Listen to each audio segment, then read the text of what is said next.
এতদিন হরমুজ প্রণালীতে ইরানের টোল আদায়ে বাধা দিয়ে এখন টোল আদায় করতে চাইছে খোদ যুক্তরাষ্ট্রই। হরমুজ দিয়ে যাওয়া সব পণ্যবাহী জাহাজের ওপর 20% ফি আরোপের ঘোষণা দিয়েছেন মার্কিন প্রেসিডেন্ট ডোনাল্ড ট্রাম্প। অথচ কয়েক সপ্তাহ আগেও মার্কিন পররাষ্ট্রমন্ত্রী মার্কো রুবিওর ভাষ্য ছিল, কোনো দেশই আন্তর্জাতিক জলপথ ব্যবহার করে ফি নিতে পারবে না। ট্রাম্প প্রশাসনের এমন দ্বিমুখী আচরণ জন্ম দিয়েছে তীব্র বিতর্কের। এদিকে হরমুজ ঘিরে উত্তেজনা বাড়ায় ইরানের পিক্যাক্স মাউন্টেনে হামলা চালানোর ঘোষণা দিয়েছেন ট্রাম্প। হুঁশিয়ারি দিয়ে বলেছেন, আমরা পিক্যাক্স মাউন্টেন ধ্বংস করব, ইরানকে প্রস্তুত থাকতে বলুন।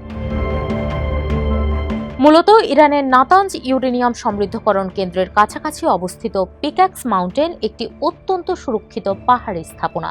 এর ভূগর্ভে রয়েছে একাধিক গভীর টানেল কমপ্লেক্স।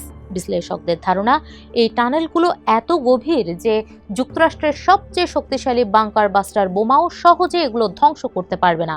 এবার সেই পিক্যাক্স মাউন্টেনকেই ধ্বংস করার হুঁশিয়ারি দিয়েছেন ট্রাম্প। বলেছেন, আজ রাতেও আমরা হামলা চালাবো, আগামীকালও চালাবো, আর তারা এটি ঠেকাতে কিছুই করতে পারবে না। যুদ্ধের উত্তেজনা বাড়ার সঙ্গে সঙ্গে কৌশলে বদল আনার আভাস দিচ্ছে ইরান। হরমুজের পর এবার লোহিত সাগরের প্রবেশদ্বার বাব আল মানদেব প্রণালীতে নজর দিয়েছে দেশটি। ইয়েমেনে নিজেদের সমর্থিত হুতিদের কাজে লাগিয়ে এই প্রণালীটিও বন্ধ করে দেওয়ার ছক কষছে তেহরান, এমনটাই আশঙ্কা মধ্যপ্রাচ্য বিষয়ক বিশ্লেষকদের। সম্প্রতি হুথি ও সৌদি আরবের মধ্যে উত্তেজনা বেড়েছে। সেই উত্তেজনার উপর ভর করে সৌদিকে হুঁশিয়ারি দিয়েছেন এক শীর্ষ হুথি নেতা মোহাম্মদ আল ফারাহ। বলেছেন, সৌদি আরব যদি ইয়েমেনে হামলা চালায় তাহলে বাব আল মানদেব প্রণালীও বন্ধ করে দেওয়া হবে। তখন হরমুজ ও বাব আল মানদেব অচল হয়ে তেলের দাম ব্যারেল প্রতি $200 পৌঁছাবে।